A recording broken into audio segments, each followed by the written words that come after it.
They say you never really know someone until you see how they handle success. I used to think that was cynical, something bitter people told themselves when they couldn't trust anymore. I believed, truly believed, that love could weather anything. But what I learned, in the most painful way possible, is that sometimes the person you've loved for years can become a stranger the moment their life changes. And sometimes the hardest part isn't losing them, it's realizing you never really had them at all. My name is Elena, and this is the story of how I lost everything I thought I wanted, only to discover what I actually needed. To understand where it all fell apart, I need to take you back to the beginning, back to when everything still felt possible. It was autumn, 7 years ago. I was 23, fresh out of college with a literature degree and absolutely no idea what to do with my life. I was working at a small independent bookstore in Portland, the kind of place with creaking wooden floors and the perpetual smell of old paper and coffee. The pay was terrible, but I loved those quiet mornings when I'd arrive before anyone else, unlocking the door as rain pattered against the windows. That's where I met Daniel. He came in on a Tuesday morning, soaked from the rain, looking for Pablo Neruda poetry. When I showed him where it was, he smiled at me with this boyish enthusiasm that made something in my chest flutter. "You know Neruda?" he asked, his eyes lighting up. "I minored in poetry," I said, "so yes, I know Neruda." We talked for 20 minutes that first day. Then he came back the next week and the week after that. By the third visit, he admitted he wasn't really looking for books anymore. He was looking for me. Daniel was a musician. He played guitar in a band called the Wandering Sons. They played this melancholic indie rock that felt like it was written specifically for rainy evenings. He was talented, genuinely talented, but success felt like a distant dream. We were both struggling, both broke, both trying to figure out our 20s. But we were happy. I remember our first apartment together, a tiny studio on the east side where you could stand in the kitchen and touch both walls at the same time. We couldn't afford much furniture. We slept on a mattress on the floor. We ate dinner sitting cross-legged on pillows. But I loved that apartment.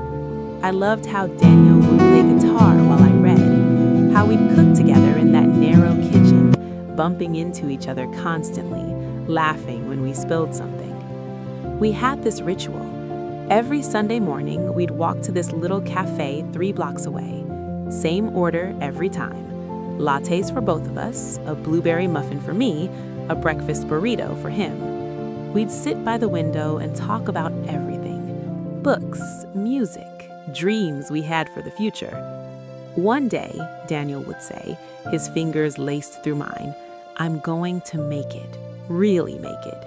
And when I do, I'm going to give you everything." "I don't need any of that," I'd tell him. "I just need you." He'd kiss my knuckles and smile. "You're going to have both, I promise." I believed him. I believed every word. At the time, I thought those promises meant something. I thought they were a contract. I didn't understand yet that promises made in moments of struggle don't always survive moments of success. The next 3 years were hard. Not in a dramatic way, just hard in that grinding, exhausting way that tests relationships without fanfare. Daniel's band started getting more gigs, more late nights, more uncertainty. Meanwhile, I transitioned from the bookstore to working as a copywriter for a marketing agency. Better pay, more stable, but creatively draining. I spent my days writing website copy about dental practices and law firms, dreaming of the novel I'd write someday, but never quite finding the energy. Daniel poured everything into the band. They recorded an EP, played showcases, networked with producers, and I supported him through it all. When money was tight, I picked up freelance work on weekends. When he needed new equipment, I dipped into my savings. "You're sure?" he'd ask, guilt flickering across his face. "I'm sure," I'd say. "We're a team, right? Your dreams are my dreams." And I meant it. I genuinely meant it. Looking back now, I can see how the dynamic was shifting, how slowly but surely our relationship began to reorganize itself around his ambitions. My writing fell by the wayside. My friends started joking that I only saw me when Daniel was out of town. I told myself it was temporary. Once the band made it, things would balance out. I was investing in our future. That's what you do when you love someone. Then, 4 years into our relationship, everything changed. The band got signed. Not to a major label, but to a well-respected indie label with real resources, real distribution, real potential. This was it. This was the break Daniel had been working toward his entire adult life. The night he told me, he burst through our apartment door, his face flushed with excitement. "Elena, we did it! They want to sign us!" I remember the feeling, pure, uncomplicated joy. We spun in circles in our tiny kitchen, laughing like children. "I told you," he breathed into my hair. "I told you it would happen." "I never doubted you," I whispered back. But things started changing almost immediately. The recording process consumed him. He was in the studio 12, 14 hours a day. When he came home, he was exhausted, distant, his mind still caught up in chord progressions and mixing levels. Our Sunday morning ritual faded. "Just until the album's done," he'd promise, "then things will go back to normal." I understood. This was his moment, so I gave him space, I gave him patience, I gave him everything he needed. The album came out 6 months later, and it was beautiful. Reviews started coming in, all positive. Radio stations picked up their single. Suddenly, they weren't just a local band anymore. Daniel was ecstatic, and I was happy for him. I truly was. But there was this tiny voice in the back of my mind, a voice I tried very hard to ignore. It whispered, "When does it become about us again?" The tour started in February. 3 months, 28 cities across the country. Daniel would be gone from Valentine's Day through early May. "Come with me," he said the night before he left. We were lying in bed, his suitcase half packed on the floor. "At least for part of it, take some time off work." I wanted to. God, I wanted to. But I'd just been promoted to senior copywriter, and we needed the stability, the steady income. Someone had to be the responsible one. "I can't," I said softly, "but I'll be here when you get back. We'll video chat every day." He pulled me closer. "I'm going to miss you so much. Miss you more." The first few weeks, we did video chat almost every day. He'd call from hotel rooms and tour buses, tell me about the shows, the crowds, the cities. I'd tell him about work, about the novel I was finally starting, about how quiet the apartment felt without him. But gradually, the calls became less frequent. Every other day, then twice a week, then just a few times a week, and usually rushed. "Sorry, babe, we have sound check in 10 minutes.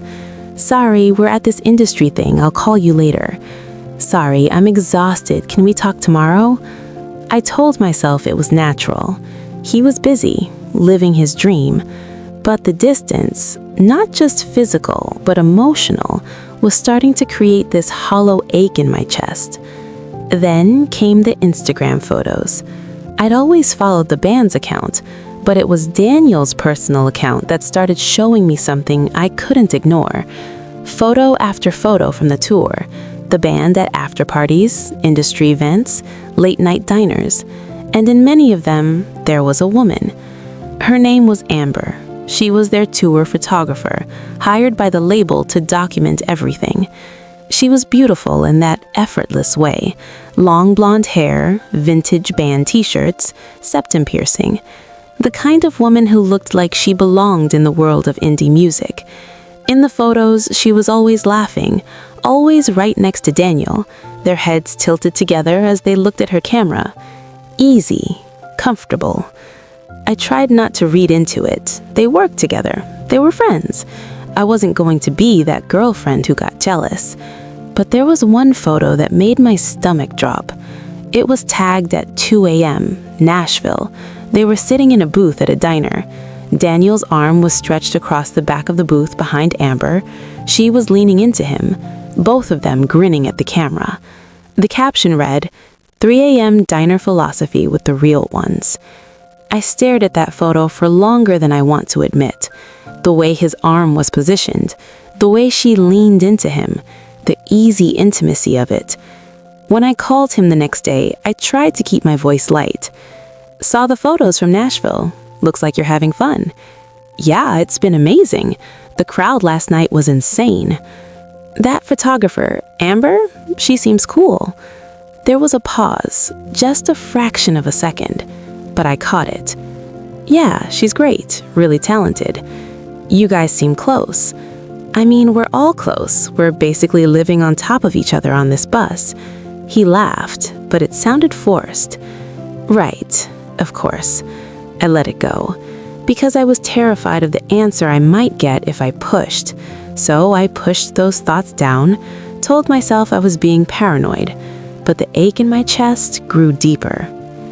Daniel came home in early May. I'd spent the entire day before cleaning the apartment, cooking his favorite dinner. I bought fresh flowers. I wore the blue dress he loved. I thought when he walked through that door, everything would click back into place. The distance would dissolve. But when he arrived, something was off. He hugged me, kissed me, said all the right things, but there was a distance in his eyes, like part of him was still somewhere else. He was physically present, but emotionally absent, and I felt it immediately. Over dinner, I tried to draw him out. It was incredible, he said, pushing food around his plate. Honestly, life-changing. I feel like I finally understand what I'm supposed to be doing with my life.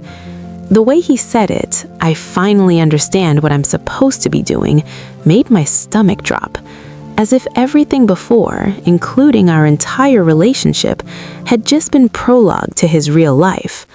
That's amazing, I said, reaching across to take his hand. I'm so proud of you.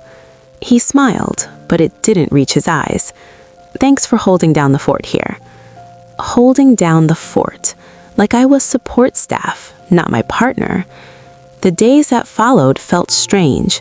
Daniel was home, but he wasn't really there. He spent hours on his phone, texting with the band, with the label, planning the mixed album, already talking about a bigger tour. Our conversations felt surface level, perfunctory. How was your day? Fine. What do you want for dinner? I don't care. The intimacy we once had felt like it had been replaced by something hollow. One night, about 2 weeks after he'd returned, I couldn't take it anymore. We were lying in bed, both on our phones, a chasm of space between us. Daniel, I said quietly, can we talk? He glanced over. About what? About us. About how you feel like you're 1,000 miles away, even though you're right here. There was silence. I'm sorry you feel that way, he said finally. I'm sorry you feel that way. Not, I'm sorry for making you feel that way. Just sorry that I had feelings he found inconvenient. I don't want you to be sorry, I said. I want you to talk to me. I want to know what's going on. Nothing's going on. I'm just adjusting. It's been 2 weeks. Alina, I just spent 3 months living a completely different life. I can't just flip a switch. His tone was defensive, almost irritated, like I was being unreasonable for wanting my boyfriend to actually be present. I'm not asking you to flip a switch. I'm asking you to let me in. He rubbed his face. I don't know what you want me to say. I want you to say we're okay, that we still matter. He looked at me then, really looked at me, and what I saw in his eyes terrified me. It was pity, maybe guilt, but not love. At least, not the kind of love I needed. "We're okay," he said. "I promise." But I knew he was lying, and I was terrified to find out why. It was a Friday evening in June when everything shattered. Daniel had gone out to meet the band at a bar downtown, discussing plans for the next album. I stayed home, supposedly to work on my novel, but mostly I just stared at a blank screen. Around 9, I heard a buzz from the coffee table. Daniel's phone. He'd left it behind by accident. I wasn't the kind of person who snooped, but something in my gut twisted. Before I could talk myself out of it, I picked up the phone. The notification on the screen was from Amber. "Missing you already. Last night was perfect. Can't wait to see you tomorrow. Pink hearts." My hands started shaking. I unlocked his phone. I knew the passcode, and I opened the message thread. What I found made my entire world collapse. Months of messages. Not friendly, not professional. Intimate messages. Inside jokes. Late night confessions. Plans to meet up without the rest of the band. Photos he'd never posted publicly. "I can't stop thinking about you. This is complicated, but I've never felt like this before. She doesn't understand me the way you do." She, meaning me. I kept reading, even though every message felt like a physical blow. Even though I wanted to stop, wanted to throw the phone, wanted to unsee what I was seeing. Last night was incredible. I wish you could stay. I know we need to be careful, but God, I don't want to be. There were photos too. Selfies taken in hotel rooms, Amber in one of his t-shirts, Daniel with his arm around her, kissing her temple. The two of them in bed, her head on his chest, both smiling at the camera. I sat there, on our couch, the couch we'd bought together at a thrift store 3 years ago, in the apartment we'd shared for 4 years, reading message after message, watching my relationship disintegrate in real time. The worst part wasn't even the physical betrayal. It was the emotional intimacy in those messages, the vulnerability, the openness. He'd been giving her the parts of himself I'd been begging for. When he came home around 11, I was still sitting in the same spot, still holding his phone. Tears dried on my cheeks, but my eyes clear now. He saw me and froze in the doorway. "Alina, how long?" My voice was surprisingly steady. "I can explain. How long?" He closed his eyes. "Since March. 3 months. 3 months of lying to my face. 3 months of those rushed phone calls and distant eyes. 3 months of coming home and sleeping next to me while his heart was somewhere else. Do you love her? I don't. It's complicated. Do you love her? He looked at me then, and I saw the answer before he spoke. I don't know. Maybe. I'm confused. I started laughing, this harsh, bitter sound that surprised even me. You're confused? Alina, please. It just happened. We were spending so much time together and you weren't there and... Don't you dare. My voice was sharp now, anger finally breaking through. Don't you dare make this my fault because I stayed here to keep our life stable while you chased your dreams. I'm not saying it's your fault. Explain what exactly? That you fell in love with someone else? That our entire relationship meant so little you could just replace me? I haven't replaced you, haven't you? He had no answer for that. We talked in circles for hours that night. Him apologizing, me demanding answers. Both of us crying, both of us exhausted. Somewhere around 3 a.m, as the sky started to lighten, he said it. I need time to think. I need to figure out what I want. And that right there was what finally broke something fundamental inside me. Not the cheating, not the lies, but the fact that after 7 years together, after everything we'd built, after all the sacrifices I'd made, he needed time to figure out if he wanted me. You need time, I repeated, my voice hollow, empty of all emotion. Elena, this isn't easy for me either. I'm trying to be honest. Honest? You're trying to be honest? That bitter laugh again. You've been lying to me for 3 months. Don't talk to me about honesty. I know I messed up, but I'm confused, okay? I have feelings for both of you, and I need to figure out what they mean. I looked at him then, really looked at him, and suddenly I saw him clearly for the first time in years.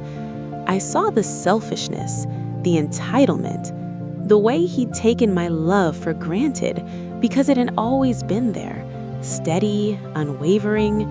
I'd made myself so available, so accommodating, so willing to bend my entire life around his needs that he started to see me as a given rather than a choice.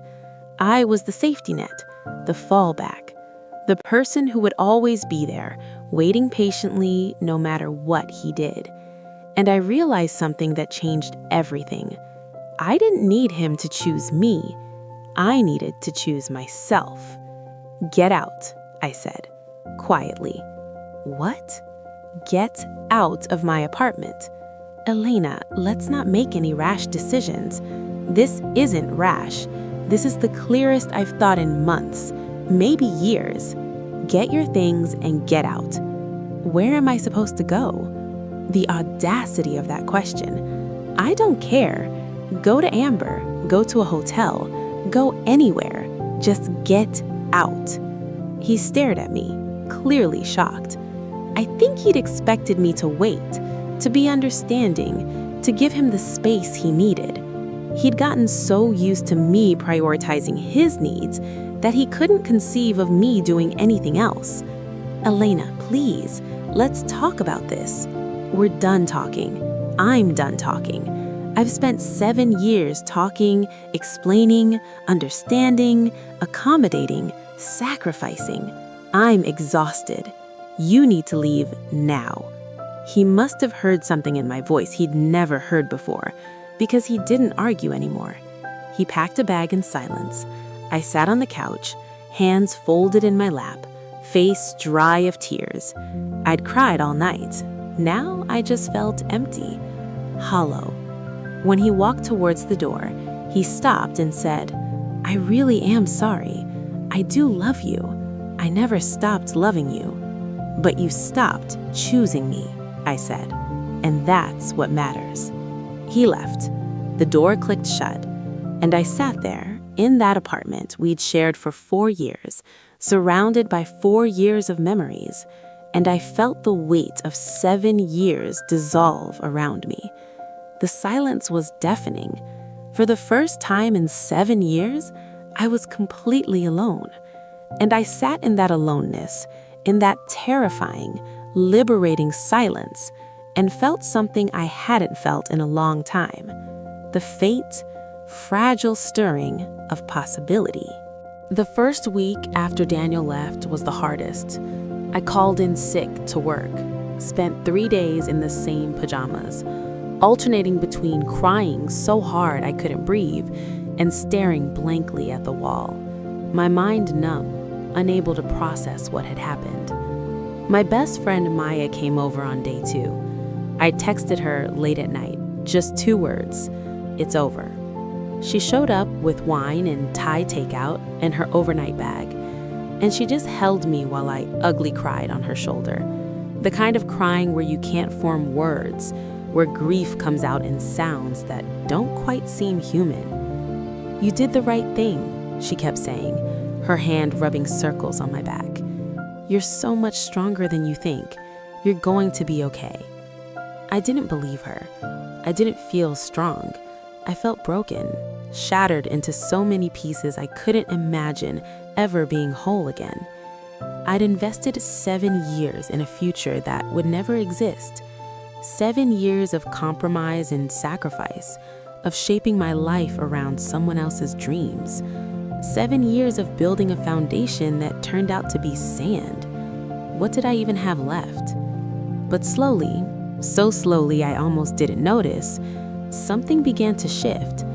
By the second week, I went back to work. I had to. I couldn't afford to miss more time. And honestly, staying home alone with my thoughts was becoming unbearable. Throwing myself into projects helped. It gave me something to focus on besides the gaping hole where my relationship used to be. By the third week, I started packing up Daniel's remaining things. I'd put it off, afraid that touching his belongings would break me open again. But one Saturday morning, I woke up and decided I couldn't keep living in a shrine to what we'd been. I went through the apartment methodically. Guitar picks, his hoodie, books, the coffee mug he always used, photos of us from better times that I couldn't look at without my chest tightening. I put it all in boxes, carefully, almost tenderly, because despite everything, these things had meant something once. I had Maya's boyfriend drop the boxes at Daniel's new place. I didn't trust myself to see him, didn't trust myself not to fall apart, or worse, to let him talk me into giving him another chance. And somewhere around the fourth week, something unexpected happened. I started writing again, really writing, not the corporate copy that paid my bills, but the novel I'd been outlining for years. It began almost by accident. I woke up early one morning, 6 a.m., unable to sleep. Instead of lying there spiraling, I got up and opened my laptop. I started typing just to fill the silence, but words poured out of me like they'd been dammed up for years. I wrote about a woman who loses everything, who has to rebuild herself from scratch, who discovers that the person she thought she was had been shaped entirely by someone else's expectations. It wasn't autobiographical, not exactly, but it was honest, in a way I'd never let myself be before. Writing became my therapy. Every morning, I'd wake up before my alarm and write for an hour, coffee steaming beside my laptop, the apartment still dark and quiet. I'd come home from work and write until midnight, the story unspooling from some deep place inside me I'd forgotten existed. The protagonist wasn't a victim. She was complicated, flawed, human. She made mistakes, she trusted the wrong person, she lost herself. But ultimately, she saved herself. And in writing her story, I started to save myself. I also started doing things I'd let slide over the years. Small things that felt insignificant but added up to something bigger. Maya had been begging me to take this weekend pottery class with her for months. I'd always said no. Daniel needed me, or I had freelance work, or I was too tired. Now I said yes. I was terrible at it. My bowls looked more like abstract art than functional dishware, but I laughed more in those 3 hours than I had in months. My hands covered in clay, Maya beside me making something equally disastrous, both of us giggling like children. I started running in the mornings, something I'd done in college but abandoned when Daniel and I moved in together. Those early runs were torture. My lungs burned, my legs ached. I had to stop every few blocks, but there was something meditative about it. Just me, the pavement, and the sunrise. No one to accommodate, no one to check in with. Just my body moving through space, getting stronger with each mile. I reconnected with friends I'd neglected. Sarah, who I worked with at the bookstore, Rachel from college. We had long dinners that stretched into the night, conversations that ranged from silly to profound. They told me, kindly but honestly, that they'd watched me disappear into my relationship with Daniel, that they'd missed me, that they were glad to have me back. I didn't even realize I'd left, I admitted one night over wine at Rachel's apartment. That's how it happens. You don't notice yourself shrinking until you're too small to see. I cried that night, but they were different tears. Not grief exactly. Something more like mourning what I'd lost of myself. And slowly, painfully, I started to feel like myself again. Not the self I'd been with Daniel, not the girl who'd fallen in love at 23, but someone older, more scarred, more cautious, but also more whole. 3 months after Daniel left, I saw him again. Not intentionally, not planned. I was at a coffee shop downtown working on my novel. It was a Saturday afternoon, warm for October. I was deep in a scene, completely absorbed, when some instinct made me look up. Through the window, I saw him walking down the street with Amber. Their hands were intertwined. She was laughing at something he'd said, her head thrown back. He was smiling down at her with that same warm expression I remembered. My heart lurched. For a moment, all the progress I'd made felt fragile, like it could shatter with one wrong breath. But then, something interesting happened. I watched them disappear around the corner, and the pain I expected to feel, the devastation, the jealousy, didn't come, at least not in the way I expected. Yes, it hurt. There was an ache in my chest, but it was a distant hurt, like pressing on a bruise that's mostly healed, tender but bearable. I realized I wasn't angry at Amber. She hadn't made Daniel cheat. He'd made that choice. And honestly, I found myself almost pitying her because I knew something she probably didn't yet. Daniel would always chase the next shiny thing. She might be enough for now, but what about the next tour came? When the next beautiful, interesting person entered his orbit, what he'd done to me, he'd eventually do to her. Because the problem wasn't me. It never had been. The problem was that Daniel never learned to appreciate what he had when he had it. That evening, I made a decision. I needed to face him, not to get back together, not to give him another chance, but to have closure on my own terms. I texted him, "Can we meet? Just to talk. One time." He replied within minutes, "Yes, please. When?" We agreed to meet at our old cafe, the one with the chipped blue door.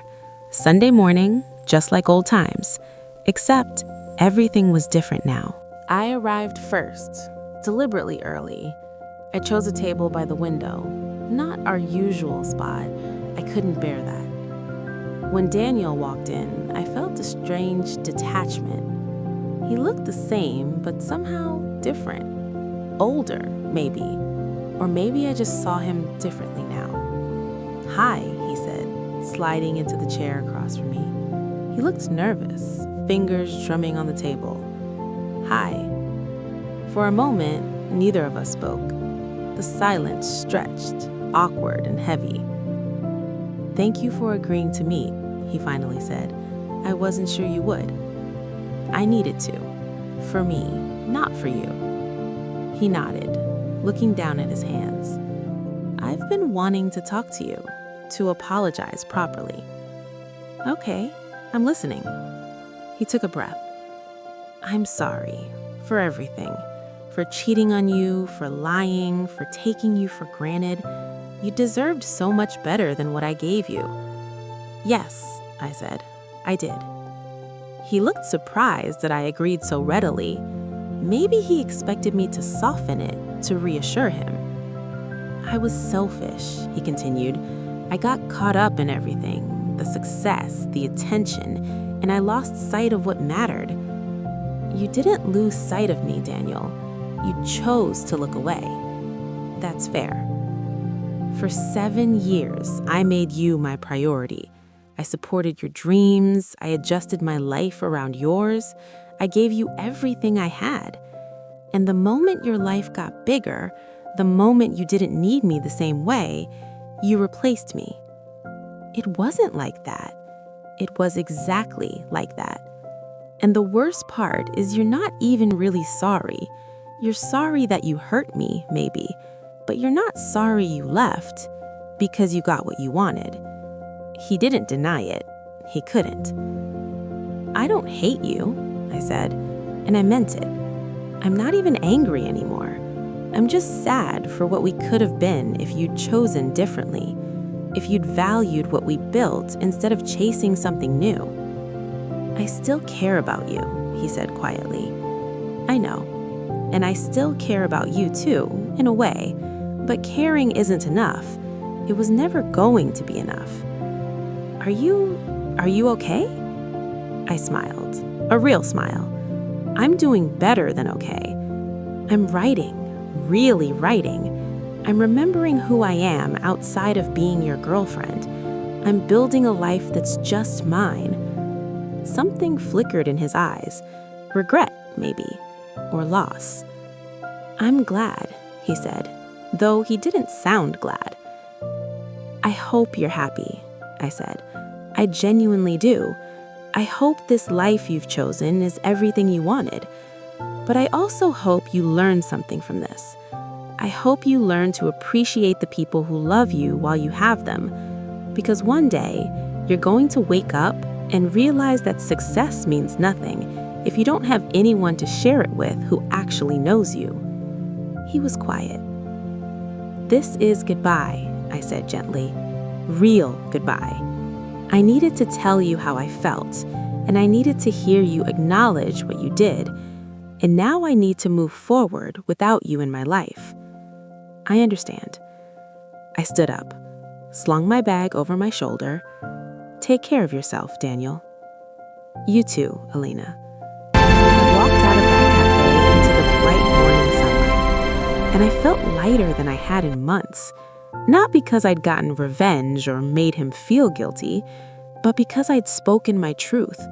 I'd honored my own pain without letting it consume me, and I'd chosen to let go. 6 months after that conversation, my life looked completely different. I'd finished the first draft of my novel. It was rough, needed extensive editing, but it existed. I created something from nothing, channeled all that pain and confusion and growth into a story that mattered to me. I'd also quit my copywriting job. It was terrifying, walking away from stability, from the steady paycheck. But I'd realized I'd been playing it safe for too long. I took a chance and applied for a position as an editor at a small literary magazine. They hired me. The pay was slightly less, but the work was fulfilling in a way corporate copy had never been. I moved to a new apartment, too. The old place had too many memories. The new place was a little one-bedroom with hardwood floors and a window seat. I'd curl up there to read on Sunday mornings. It was mine. Every piece of furniture, every book on the shelf, every choice, all mine. Maya threw me a housewarming party. 20 people crammed into my small living room, laughing and drinking wine and celebrating this new chapter. At one point, I stood in my kitchen watching everyone, and I felt this overwhelming sense of gratitude. I'd survived. More than that, I'd rebuilt. Around this time, I started dating again. Nothing serious, just coffee dates and dinners, getting to know people without the pressure of it becoming something more. It was interesting discovering what I wanted now. One man, a teacher named Marcus, asked on our second date, "What are you looking for in a relationship?" I thought about it. Reciprocity, I said finally. I want to be with someone who invests in me as much as I invest in them. Someone who chooses me every day, not just when it's convenient. He smiled. That seems reasonable. You'd think so. Marcus and I dated for a few months. It didn't work out long term. We wanted different things.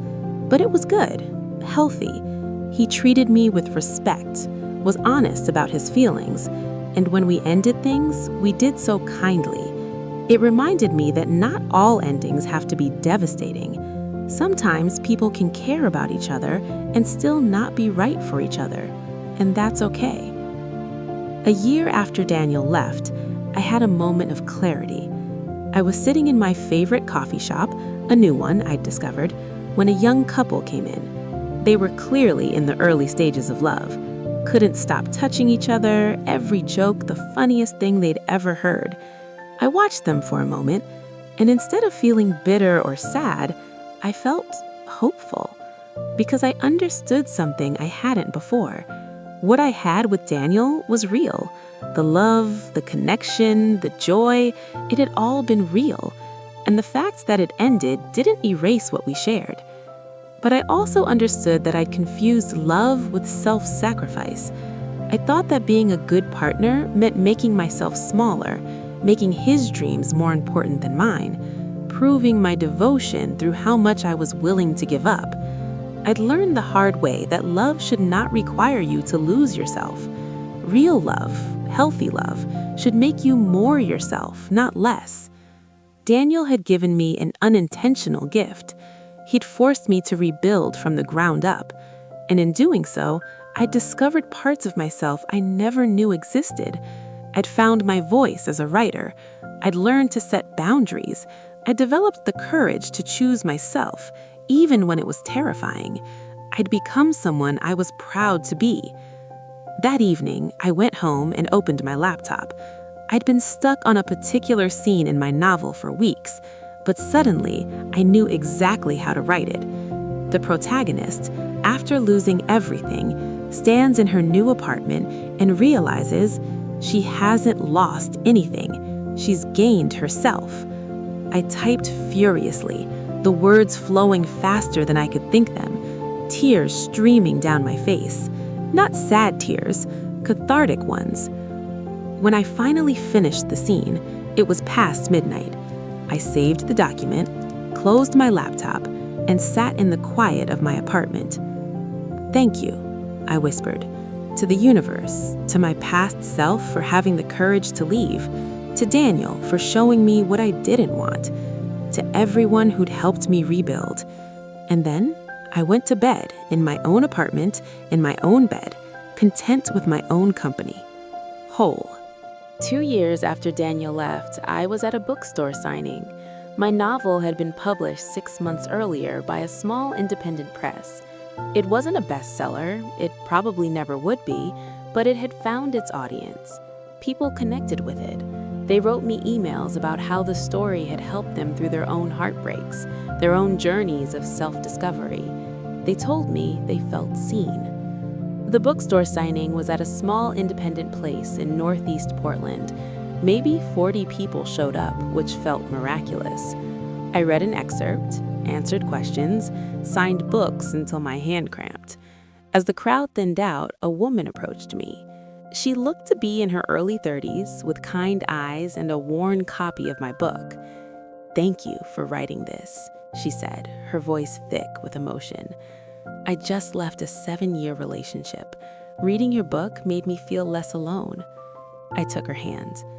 "You're not alone, and you're going to be okay. Better than okay." She smiled through tears. "Did you ever see him again? The real him, I mean." I'd been asked this question before. "Once," I said. "About a year ago. I was at a restaurant with friends, and he was there with his girlfriend. We made eye contact, waved, kept moving. It was fine." "That's it? No dramatic confrontation?" I laughed gently. "No dramatic confrontation. I think that's actually the point. Sometimes closure doesn't come from one big moment. It comes from 1,000 tiny moments of choosing yourself, of moving forward, of building a life you're proud of. And one day, you realize you don't need anything from them anymore. Not apologies, not acknowledgement, not even their regret. You're just free." She hugged me then and whispered, "Thank you." After the signing ended, I walked home through the city. It was early evening, that magical hour when the light turns golden and everything feels possible. I passed the cafe where Daniel and I used to have breakfast, the one with the chipped blue door. On impulse, I went in. It looked exactly the same mismatched chairs, same chalkboard menu. I ordered a latte and a blueberry muffin and sat by the window.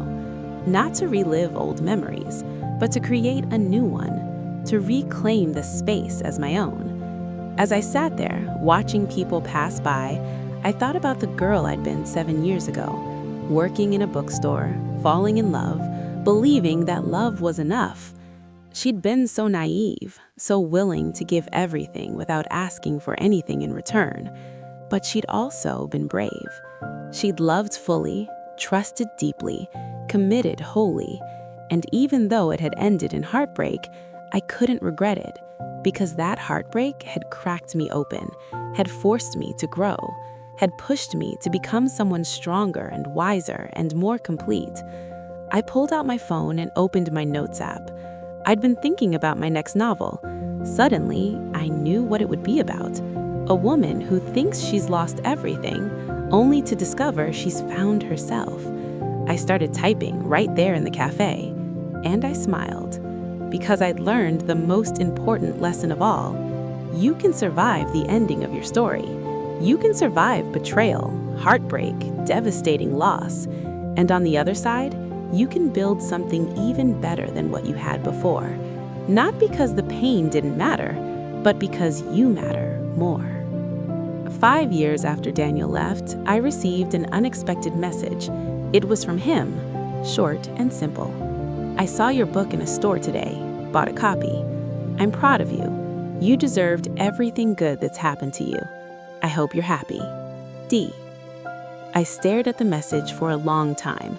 Part of me wanted to respond, to thank him, to ask how he was doing, but a wiser part knew that some chapters need to stay closed.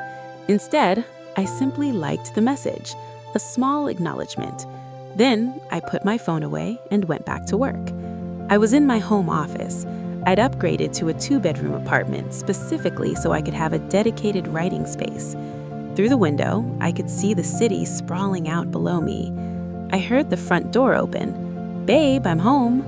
I smiled. "In here?" James appeared in the doorway, still in his scrubs from his shift at the hospital. He was holding takeout bags and grinning. "I got Thai from that place you love." "You're perfect," I said, standing to kiss him. "I know," he teased, wrapping his arms around my waist. "How's the writing going?" "Good. Really good, actually. I think I finally figured out the ending." "Yeah? Can I read what you've got so far?" "Soon. It's still rough." Kissed my forehead. "Whenever you're ready, I'll be your first reader, like always." As we ate dinner together, talking about our days, laughing, I felt a deep sense of contentment. This was what partnership looked like. This was what it felt like to be chosen every single day by someone who valued you. That night, after Daniel fell asleep, I got up and walked to my bookshelf. I pulled out my published novel and opened to the dedication page. "For everyone who has ever had to rebuild themselves from scratch, you are stronger than you know." I ran my fingers over the words, remembering the woman who'd written them. Heartbroken, lost, searching for meaning in the wreckage. She'd found it, not in revenge, not in bitterness, but in the quiet, persistent work of healing, in the courage to start over, in the faith that she was worth more than she'd settled for.